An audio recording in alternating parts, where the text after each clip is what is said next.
pessoal, hoje nós estaremos gravando mais um vídeo, fazendo mais um review. Estamos aí às portas dos 500 anos da Reforma Protestante, dia 31 de outubro de 2017. Durante esse percurso estou lendo alguns livros vinculados à Reforma Protestante, ao pensamento reformado, à história, para tentar entender melhor um pouco como é que se deu esse acontecimento, esse fato histórico, o que é que mudou no cenário ocidental, o que é que mudou para os evangélicos, para os católicos, para o cristianismo de forma geral.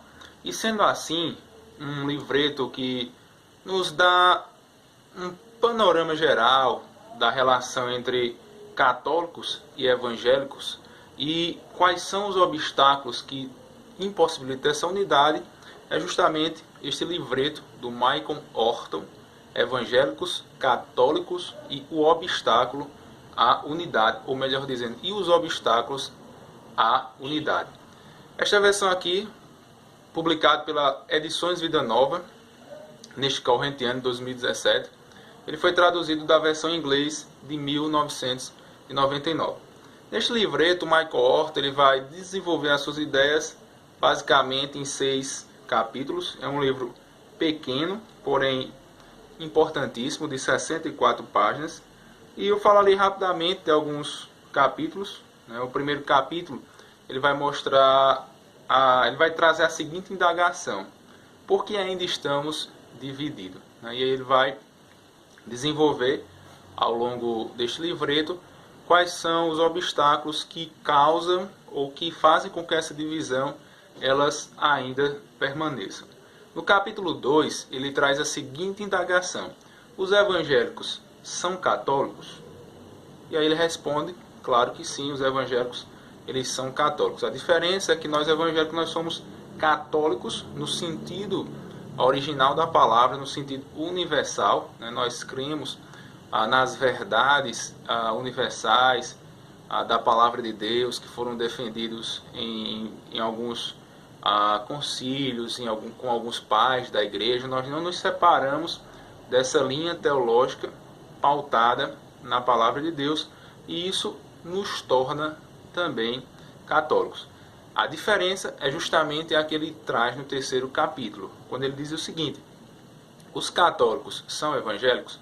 E aí consiste a diferença entre nós, católicos evangélicos apostólicos, e os católicos romanos apostólicos, ou católicos apostólicos romanos. Aí reside uma diferença que é em relação ao evangelho. Quando a reforma protestante ela aconteceu, ela ocorreu, o papel principal foi o resgate do evangelho, foi trazer o evangelho de volta para a realidade da igreja. Não era o intuito dos reformadores se separarem da igreja católica romana. Não era essa a finalidade, mas sim que o evangelho voltasse a ser central na vida comum e diária da igreja. Tem uma parte aqui que o autor ele faz esse seguinte comentário: como católicos, no melhor sentido da palavra, os reformadores esmagaram seus oponentes com citações dos pais da igreja, assim como das escrituras. Então, isso aqui é um ponto interessante, porque às vezes circula vídeo por aí como se nós protestantes desconsiderássemos a história da igreja. E não é bem verdade. Basta que você leia um bom livro de história e você vai ver o quanto nós consideramos os pais da igreja, como também as escrituras. Aliás, eles queimaram as pestanas para preservar o vínculo da unidade, reunindo-se com as autoridades católicas romanas sempre que solicitados. Ainda havia esperança de que no final a luz ia raiar. Os cardeais mais biblicamente instruídos iam prevalecer e um concílio ecumênico finalmente resolveria o conflito em favor do evangelho, como está resumido na fórmula: pela graça somente, pela fé somente, por Cristo somente. Então esses eram ideais, verdades que os reformadores defendiam, mas que infelizmente não foram acatados pela igreja na época. Então esse é o terceiro capítulo que o Michael Horton ele apresenta, ele defende que os católicos eles não são evangélicos. O quarto capítulo, ele vai, a partir do quarto capítulo, mostrar quais são os obstáculos à unidade entre evangélicos e entre católicos. No quarto capítulo ele mostra 2 obstáculos.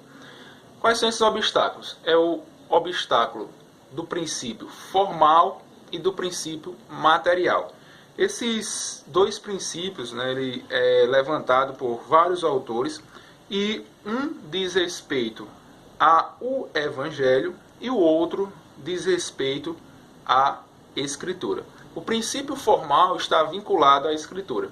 Como eu falei, nós não desconsideramos a tradição, mas nós entendemos que toda a tradição ela deve ser julgada a partir das Escrituras. Por isso que se cunhou o lema Sola Scriptura. E aí cabe fazer um parêntese, que Sola Scriptura não significa nuda Escritura. Qual a diferença entre ambas? Nuda Escritura diz respeito à Bíblia desacompanhada, ou seja, a Escritura somente, né? A Escritura sem nada que lhe acompanhe, né? Então isso aí ficou vinculado aos reformadores radical no período da história. A Escritura por si mesmo e ponto final. Já o Sola Scriptura, não, é um princípio que ele considera as Escrituras, né, somente, mas no sentido de que a Escritura ela é a autoridade máxima no que diz respeito ao julgamento. Por exemplo, a tradição ela não julga a Escritura, mas a Escritura ela julga a tradição. Então, muitas vezes nós vemos uma confusão entre o Sola Scriptura e o Nuda Escritura. O Sola Scriptura também, Michael Horton deixa claro, ele não diz respeito a cada indivíduo ter o seu ponto de vista no que diz respeito à interpretação, né? Cada um vai interpretar por si e ponto final. Não é bem isso.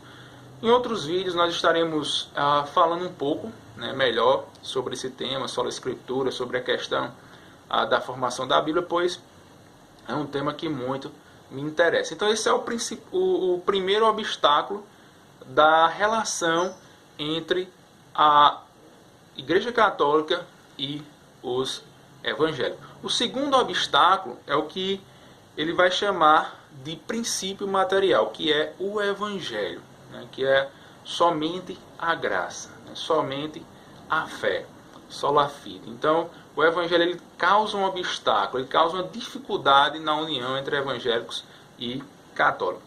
Além desse obstáculo, desses 2 obstáculos que ele trabalha no capítulo 4, nós vamos ver ainda outros obstáculos no capítulo 5, no capítulo 6, como o que diz respeito à autoridade papal, o lugar que a tradição ela ocupa dentro da Igreja Católica, a veneração, né, algumas figuras históricas e por aí vai. São algumas dificuldades que acabam impedindo essa união entre evangélicos e católicos. Então, se você quer entender melhor essa relação entre evangélicos e católicos, adquira o livreto do Michael Horton. É uma linguagem simples, uma linguagem clara e que traz um bom entendimento na relação histórica dessas 2 vertentes, evangélicos e católicos.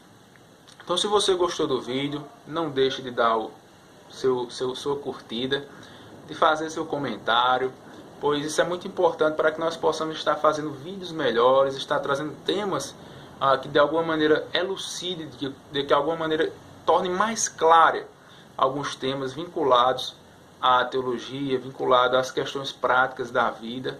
Fique à vontade para expor em seu comentário e até o próximo